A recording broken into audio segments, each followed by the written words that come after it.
Sejam muito bem-vindos ao terceiro episódio do podcast Pode Contar a Tua História? O meu nome é Luciana Pinheiro e eu sou professora de literatura da UFSPA. E o meu nome é Helena Barros, eu sou médica formada pela antiga Faculdade Católica de Medicina e professora de farmacologia básica e clínica na UFSPA. E nós estamos muito felizes de dar a abertura ao terceiro episódio da nossa primeira temporada do Pode Contar a Tua História. Afinal, sem conhecimento e comunicação, Não há humanização.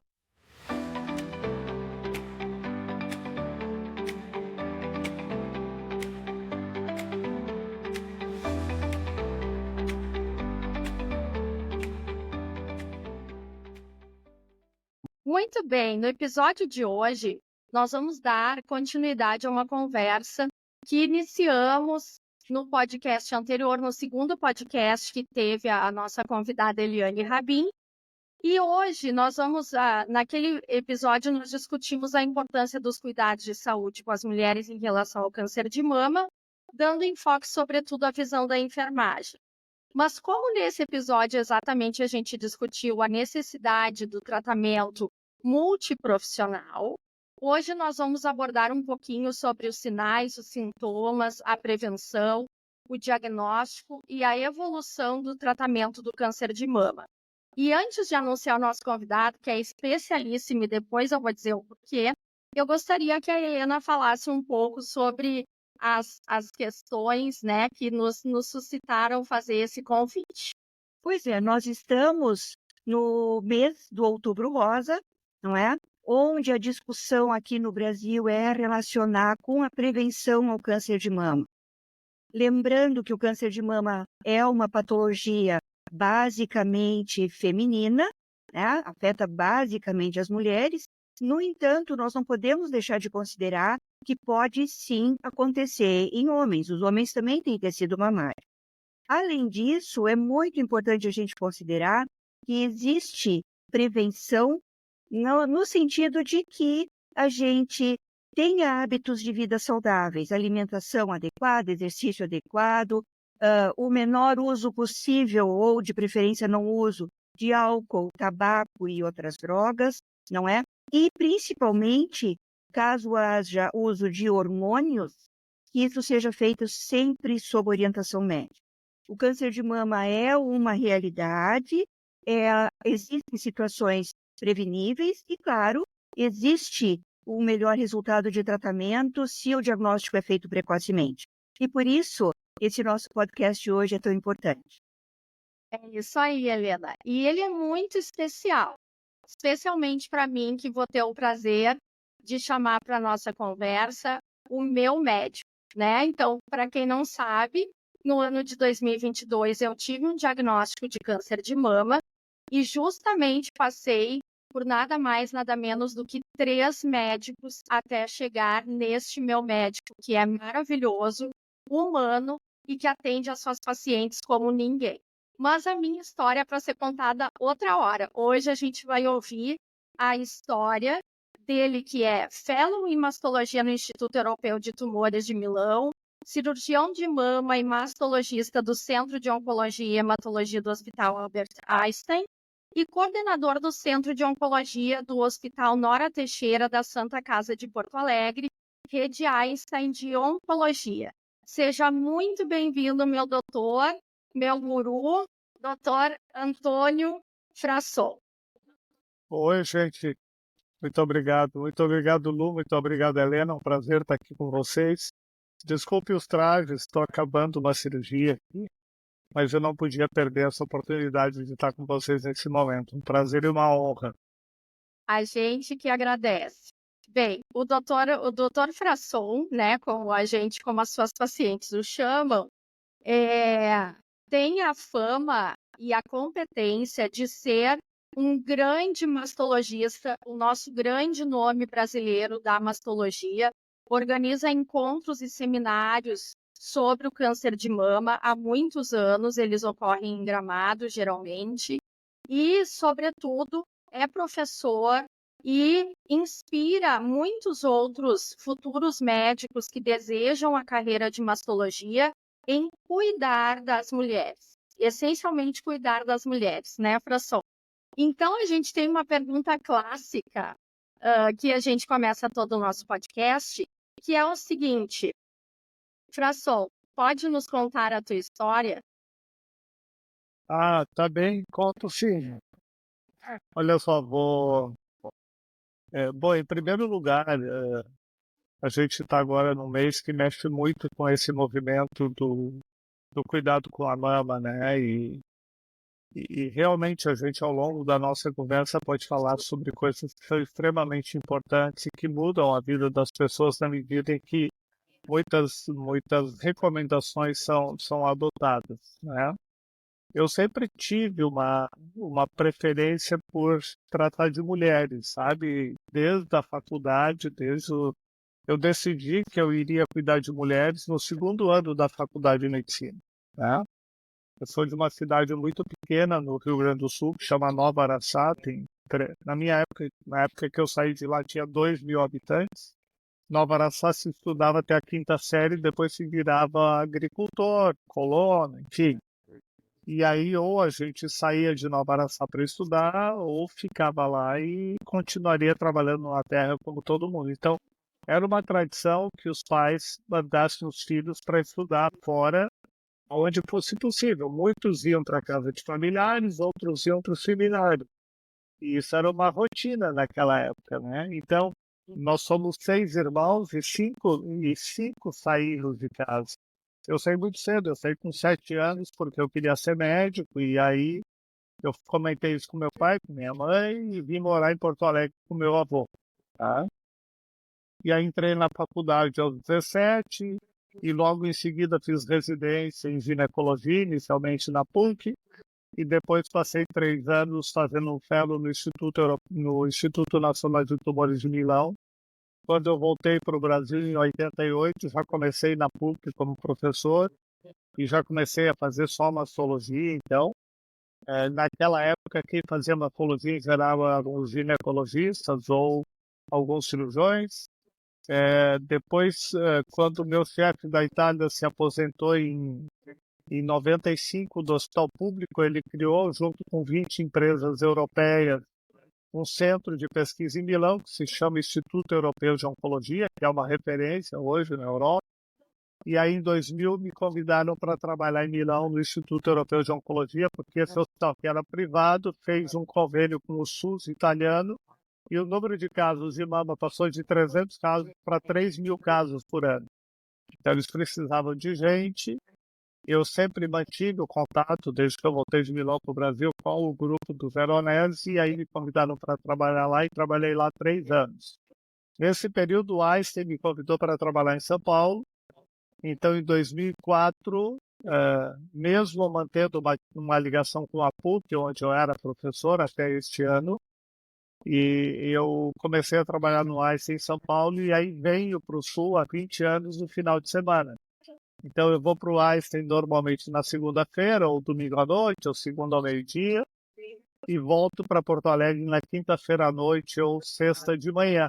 E trabalhei muitos anos na PUC, e agora, desde que foi criado o Hospital Nora Teixeira, o Einstein fez uma parceria com a Santa Casa para que o Centro de Oncologia do Nora Teixeira fosse ligado à rede Einstein de Oncologia.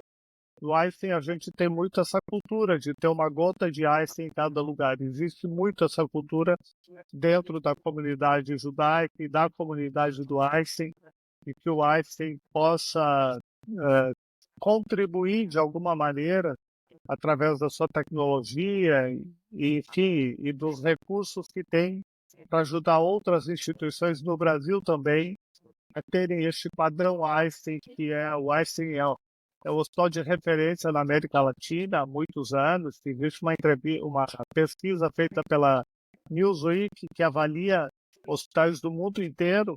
O Einstein é o 28º no mundo, é o primeiro da América Latina há muitos anos. Na oncologia, nós somos o 18º centro de referência internacional, então na frente de muitos hospitais americanos, europeus e asiáticos, por causa dessa busca constante por tecnologia, inovação e um cuidado com responsabilidade.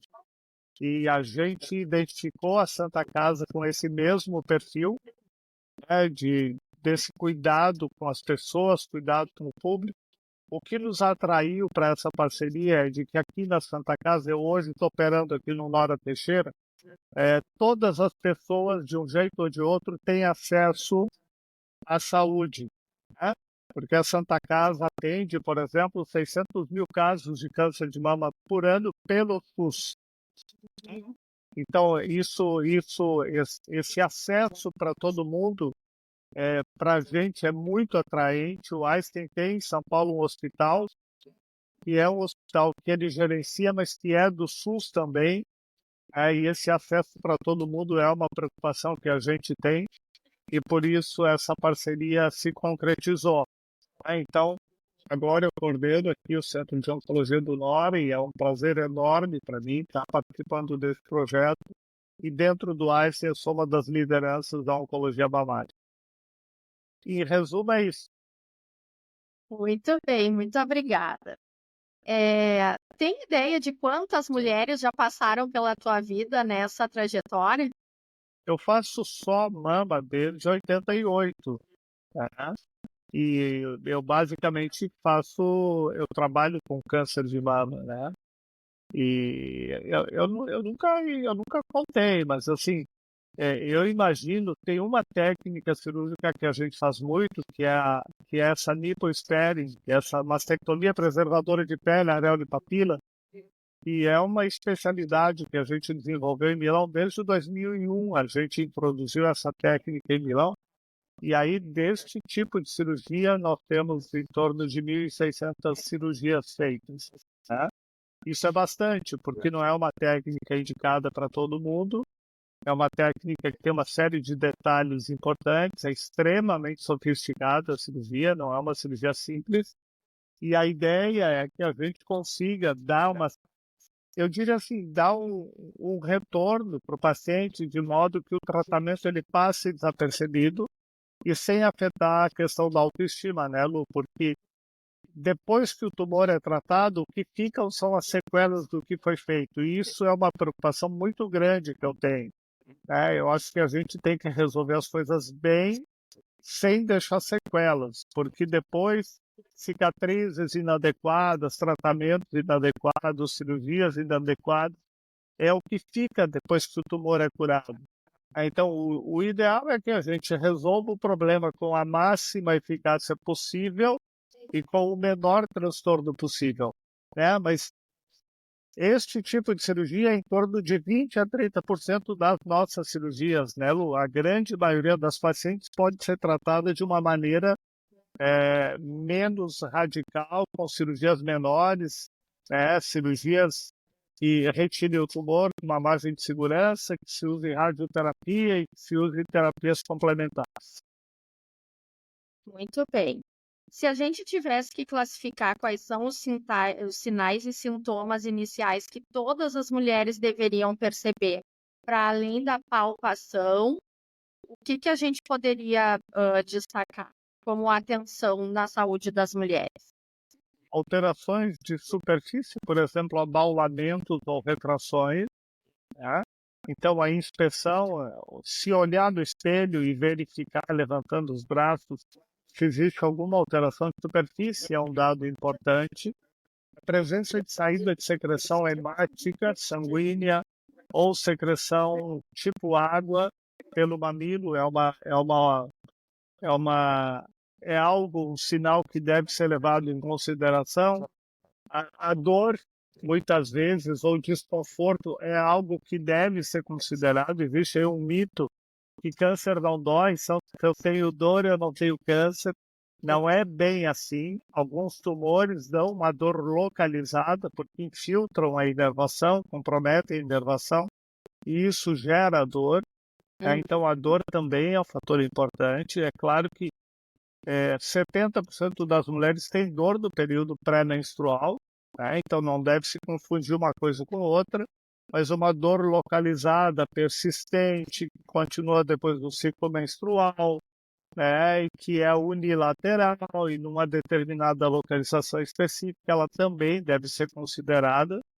E depois alterações palpáveis, né? Eu recomendo muito que as pessoas se examinem e conheçam a sua mama, porque na medida em que a pessoa se examine e conhece a mama tem irregularidades na superfície.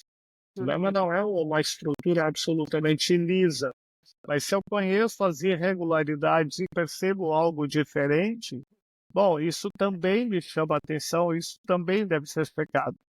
Agora, num cenário ideal, né, o ideal é que a gente descobrisse coisas que não sejam nem palpáveis, nem visíveis, nem perceptíveis, e que também não apresentassem nenhum tipo de secreção, por exemplo, que são as principais alterações.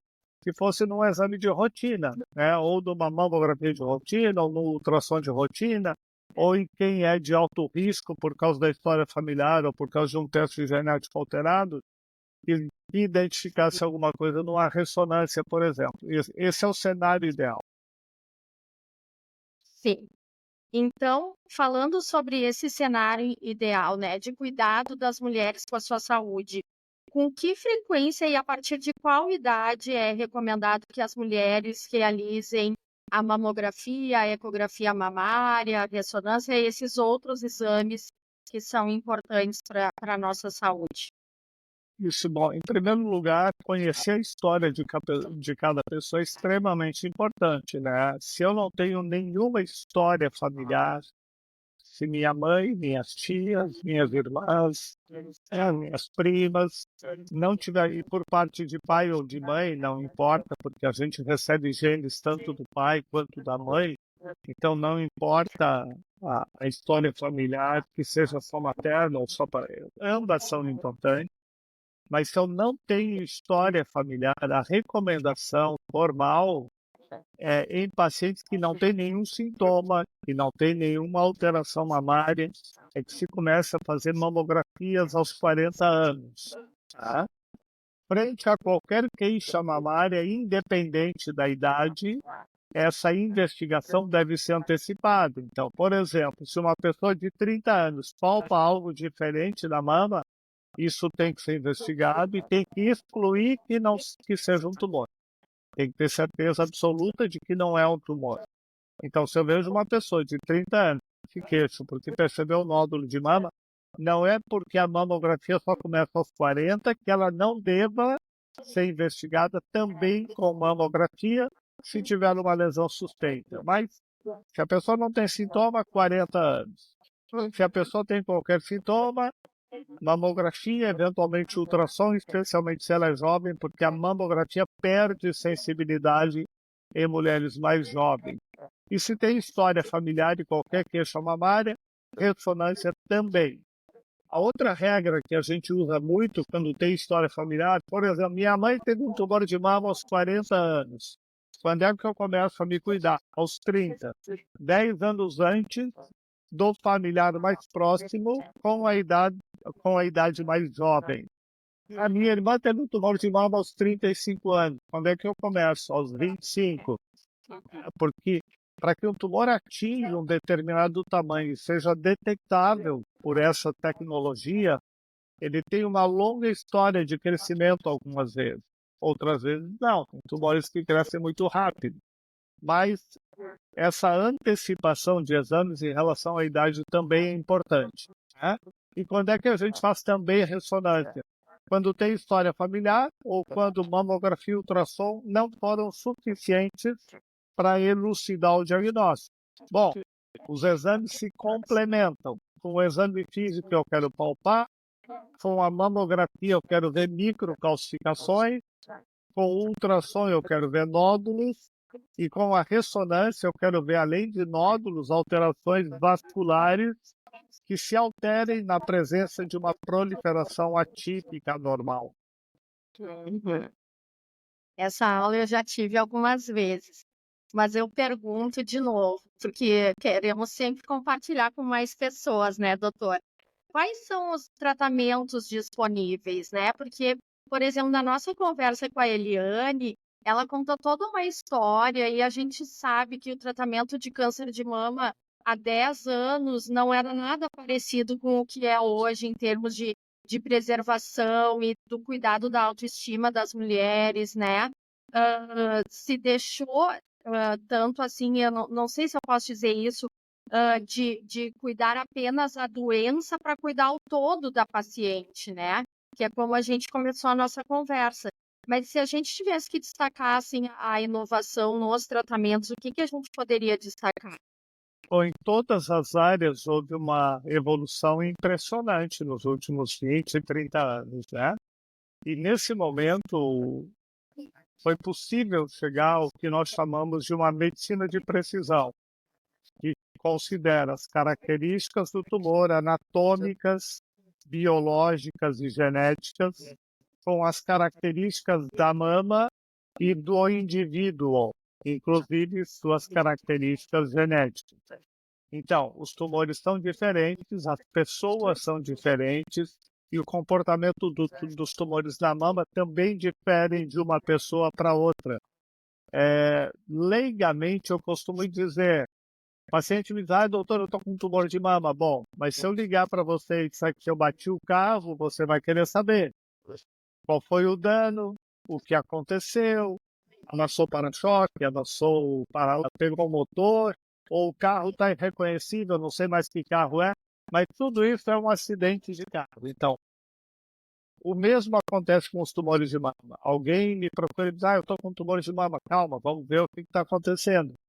Qual é o tamanho da lesão, qual é o tipo de lesão, qual é a distribuição na mama e biologicamente e geneticamente qual é o comportamento. Tem tumores de mama e a maioria dos tumores de mama tem uma evolução lenta e progressiva. 10% dos tumores de mama tem uma relação imunológica importante e um crescimento mais rápido. 10 a 20% dos tumores de mama tem uma proliferação baseada na superexpressão de uma proteína chamada HER2, que está presente em todas as células, mas quando está super presente, dá origem a tumores que crescem muito rapidamente. E o tratamento, tanto do ponto de vista cirúrgico, quanto do ponto de vista medicamentoso, é um tratamento dirigido de acordo com estas características. E por isso que a gente chama isso de medicina personalizada e medicina de precisão, porque considera as características biológicas do tumor, as características da mama de cada pessoa e as características da pessoa que está apresentando essa alteração. E é isso que faz com que a gente selecione de que maneira aquela pessoa vai ser tratada em relação à alteração que tem. Então, se nós fizermos uma combinação das cirurgias que existem, das possibilidades de radioterapia que existem e das possibilidades medicamentosas que existem inúmeras combinações que podem ser feitas diante de situações que podem ser completamente diferentes as suas e as da sua vizinha de prédio, né? Porque os pacientes falam muito, não, mas a minha vizinha aconteceu isso. Eu disse, olha, meu filho bateu o carro, então tudo bem, então todos os acidentes de carro são iguais? Não. Todos os tumores são iguais? Também não.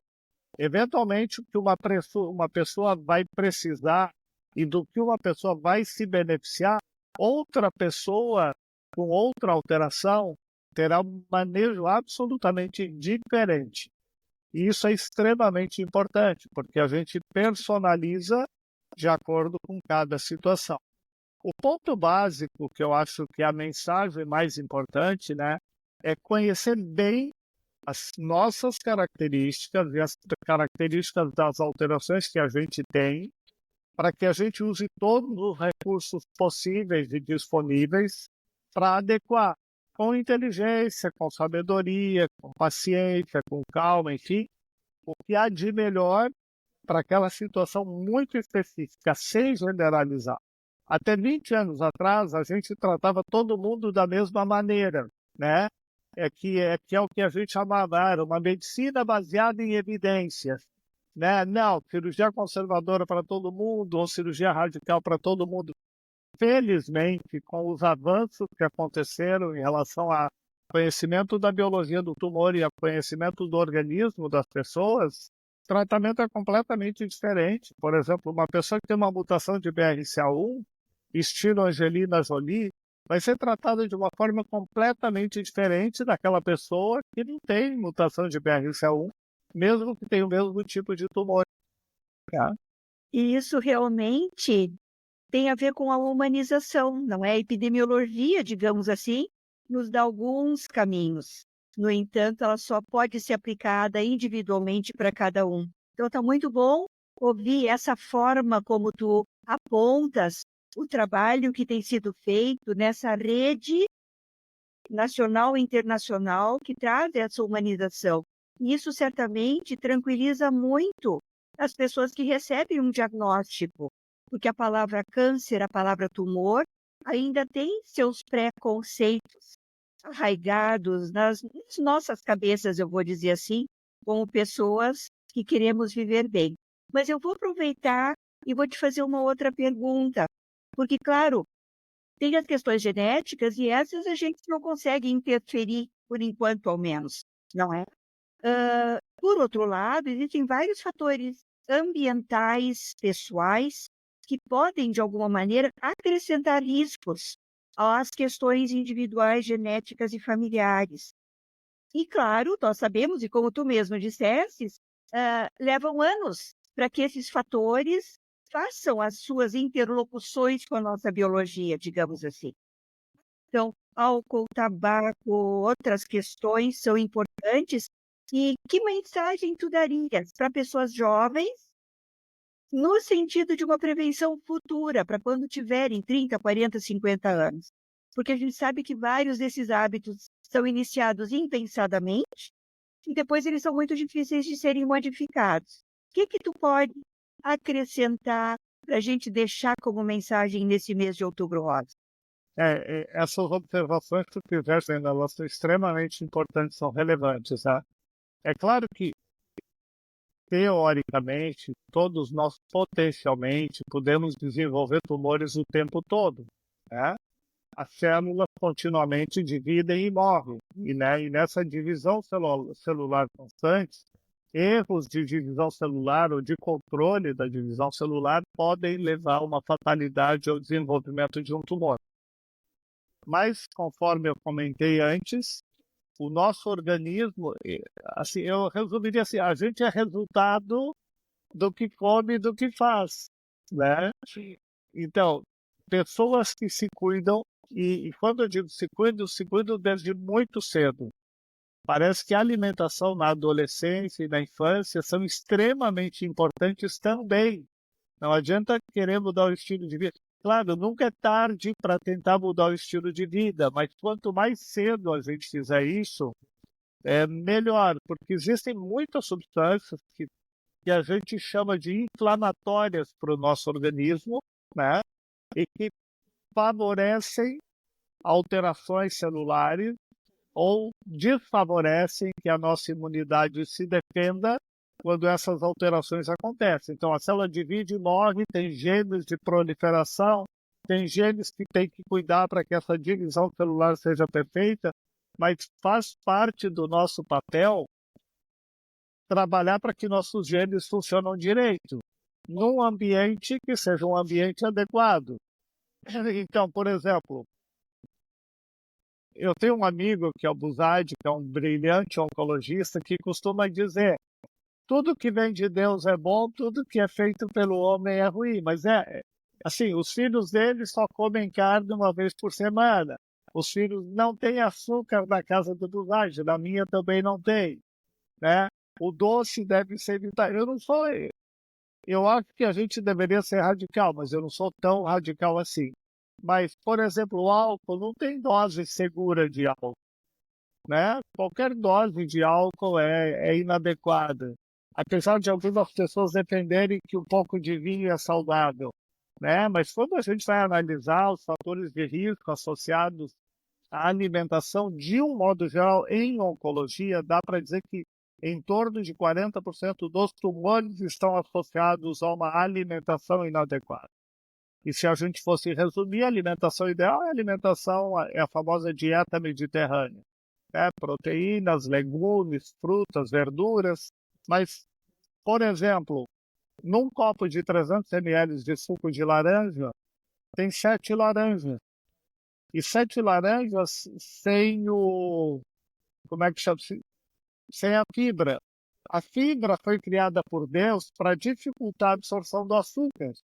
Mas aí a gente vai lá e tira a fibra, e filtra a fibra, e usa só o açúcar. Então, quando eu tomo um copo de suco de 300 ml, eu estou tomando uma bomba de açúcar, né? É muito melhor comer a laranja, né? E aí existem algumas coisas que são hábitos. Quando alguém me diz assim, eu estou caminhando, doutor, agora eu disse, vai engordar. Vai engordar, porque a pessoa que caminha 30 minutos e gasta 150 calorias ou 200 calorias, ela vai sentir que ela merece tomar uma cerveja ou comer um hambúrguer. E aí eu não conheço ninguém que usa essa estratégia de caminhar para emagrecer que emagreça. Então, o que eu quero dizer com tudo isso, né? Que essa associação que a gente está levando um pouco para brincadeira, mas que essa associação de cuidado com a saúde, atividade física, então caminhada 150 minutos por semana, pelo menos 3 vezes por dia, musculação, fortalecimento da nossa musculatura, porque o nosso corpo vai aguentar o que nossos músculos suportarem, né? Eu estou pensando em termos de longevidade. E uma alimentação balanceada, adequada, metade do prato, vegetais, verduras, 1/3 do resto, quem sabe um pouco de carboidrato, proteína, quem sabe uma outra parte importante de proteína. Isso tudo e este cuidado com o volume, com a quantidade, faz com que a nossa imunidade melhore e que nós criemos um ambiente que não seja um ambiente que favoreça processos inflamatórios, né, que tem uma característica cancerígena, vamos dizer assim. Eu cuido muito dessa questão da alimentação e da atividade física, sabe, Helena? E Lu, eu acho que são extremamente importantes. Eu não troco de tamanho de roupa, sinceramente, sei lá, há mais de 20 anos. Né? Eu não admito trocar o tamanho da roupa. Então, quando começar a apertar, literalmente eu paro de comer. Né? E eu acho que este cuidado, Helena, é extremamente importante. Claro que o ideal é que isso acontecesse desde a infância, passando pela adolescência, e a idade adulta. Eu acho que a gente pode fazer muito, sabe? Além de mamografia, ultrassom e tudo mais. É claro que fatalidades existem. Eu canso de ver pessoas que se cuidam, que fazem tudo direitinho, né? Que cuidam do peso, que têm atividade física, que tiveram vários filhos, que amamentaram e que têm um diagnóstico de câncer de mama. Mas, em geral, a evolução dessas pessoas é muito melhor também. A recuperação é melhor, a passagem por todo o tratamento é melhor, né? E do ponto de vista de recursos para tratar, hoje o grande desafio e a grande preocupação é que as pessoas tenham acesso ao tratamento que existe. Porque também não adianta a ciência evoluir, se desenvolver técnicas de radioterapia em uma semana, ao invés de 6 semanas, cirurgias com cicatrizes escondidas, que passam desapercebidas, e terapias-alvo e imunoterapia, se as pessoas não têm acesso. Né? Se as pessoas não conseguem fazer isso porque não têm acesso. Eu gostei muito de te ouvir falar um pouco sobre ti mesmo, porque claro que nós, pensando em prevenção, precisamos também saber fazer conosco. E a outra questão importante é que esses hábitos, se mudados pelos pais, apesar de já estarem mais avançados na adultez, certamente vão passar para as crianças também. Então, é interessante as tuas palavras e por isso acho que a gente chama atenção com essa sabedoria que tu está transmitindo, pode ser também uma forma de auxílio na prevenção epidemiológica e individual. Muito interessante. Muito bem. Que conversa gostosa. Mas eu agora tenho uma pergunta assim para fazer para o Fração, né? A gente sempre termina o nosso. Temos terminado o nosso podcast falando sobre os top 5, né? Os 5 temas da nossa conversa que foram mais relevantes. Mas eu nem conversei com a Helena e vou tomar o direito de inovar nesse nosso podcast agora. Porque, assim, além de todo o conhecimento técnico, do nome, do respeito que o Dr. Frasson tem no assunto, né, do câncer de mama, ele realmente é reconhecido por todas as pacientes e por todas as pessoas que convivem com ele, por ser um médico extremamente atencioso, empático, responsável e que tranquiliza as mulheres, mesmo quando elas têm o diagnóstico do câncer, né? Então, doutora, eu queria que o senhor agora, já que o nosso podcast é direcionado para esse público que busca conhecimento na área da humanização em saúde, né? Eu gostaria que o senhor desse 5 conselhos para aqueles que nos ouvem agora e que desejam trabalhar com as mulheres e com a mastologia, enfim, ou como profissionais da saúde. Quais seriam os 5 conselhos que o senhor daria para que eles tivessem uma postura parecida, né? Porque nós todos somos insubstituíveis, mas parecida com a que o senhor tem com as suas pacientes. Bom, toda vez que eu vejo alguém na minha frente e ou atendo alguém, ou enfim, seja alguém que tem algum problema, a primeira pergunta que eu faço é como é que eu posso ajudar, né? Como é que eu posso te ajudar? Então, às vezes o residente ou mesmo o assistente vem me contar a história da paciente, porque viu a paciente antes, e me conta uma história longa, e eu não consigo entender naquela história onde é que entra o nosso papel, porque eles se preocuparam muito com a parte técnica, com conhecer a doença, tá, mas o que ela precisa? O que essa pessoa precisa? Então, em primeiro lugar, acho que você tem que ter disponibilidade para ajudar, para realmente estar motivado a ajudar. Um segundo aspecto que é extremamente importante é se colocar no lugar do outro, né? Se eu estivesse no lugar dessa pessoa, o que eu precisaria, o que eu gostaria, como é que eu gostaria de ser tratado? E essa questão de se colocar no lugar do outro, ela é extremamente útil, porque todos nós, em algum momento, teremos alguma dificuldade e passaremos por alguma situação. E naquele momento em que nós estivermos passando por isso, o ideal é que nós tenhamos a oportunidade de viver aquilo que nós realmente vivemos como médicos, né?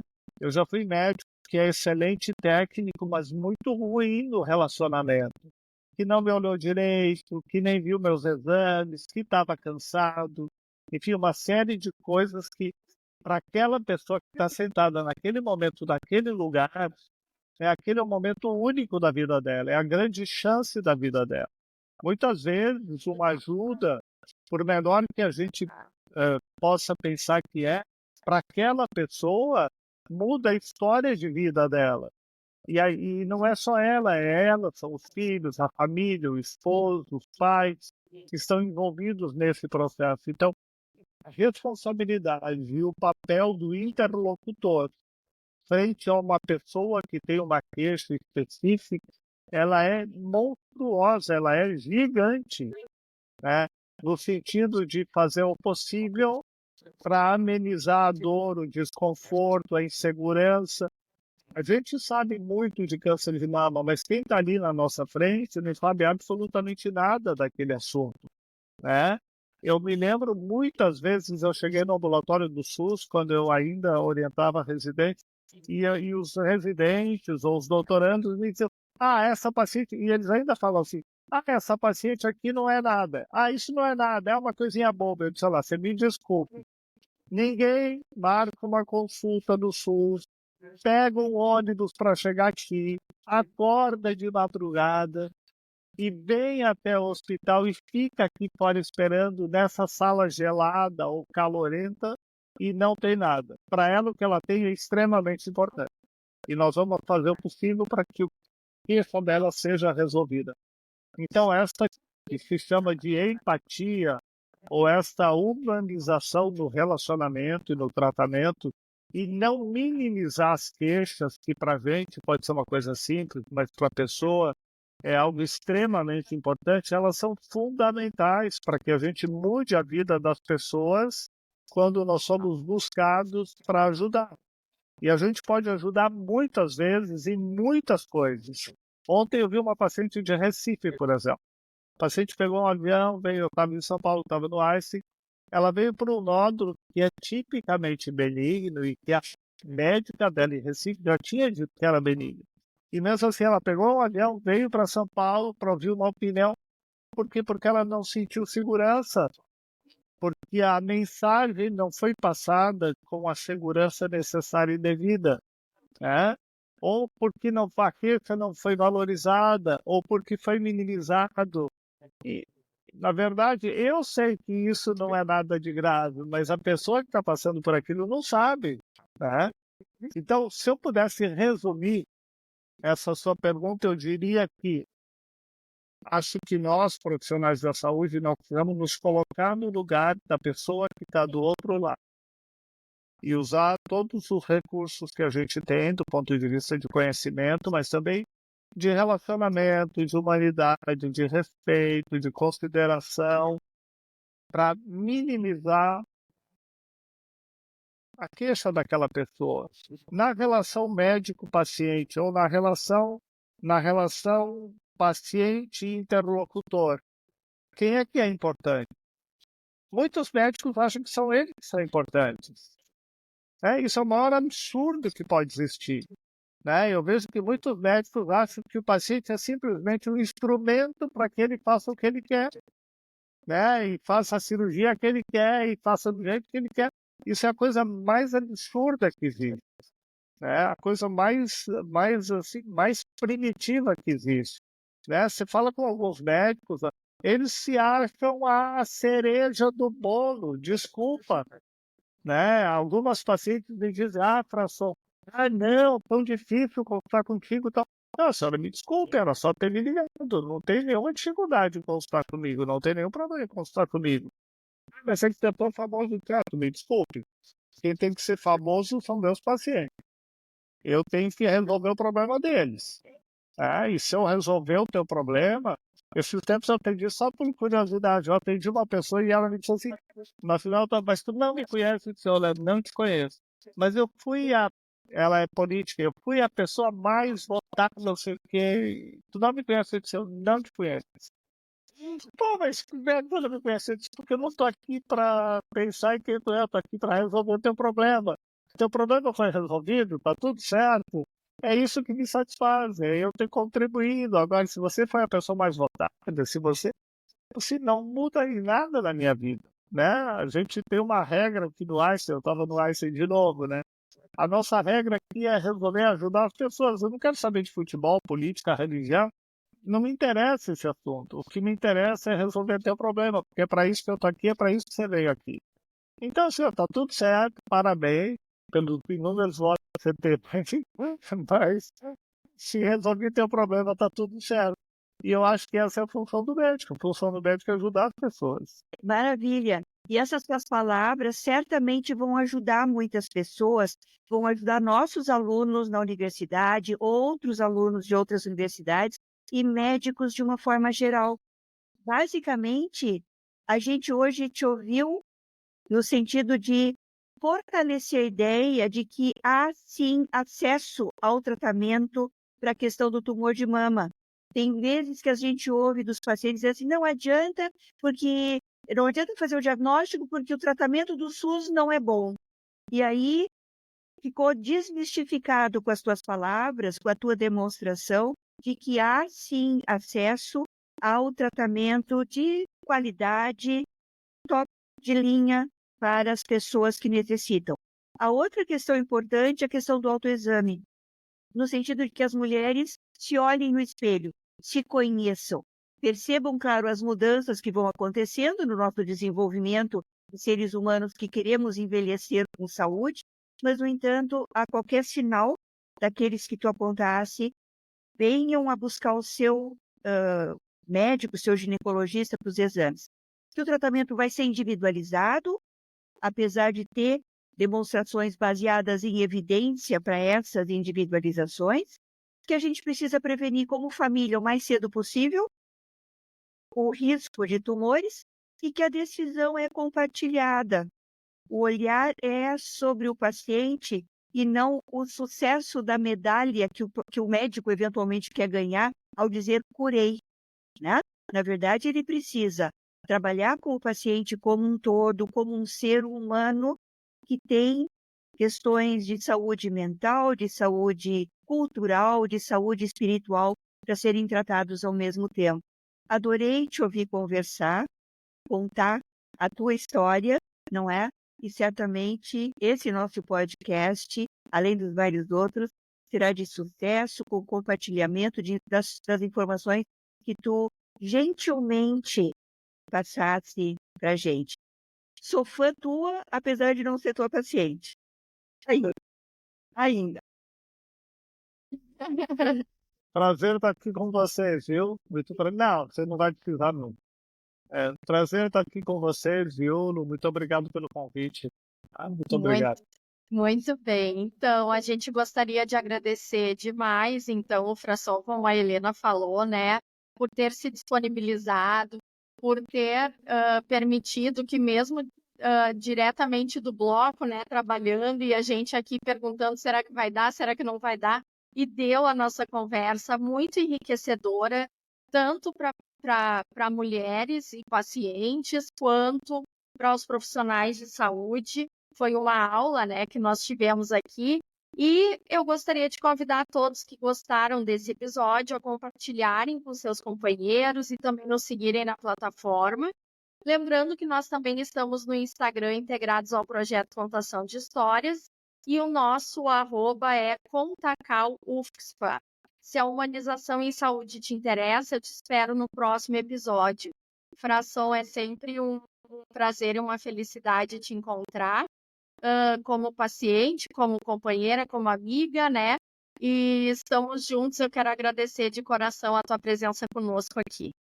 Obrigado a vocês, viu? Um prazer e uma honra estar aqui. Muito obrigado. Obrigado. Até a próxima.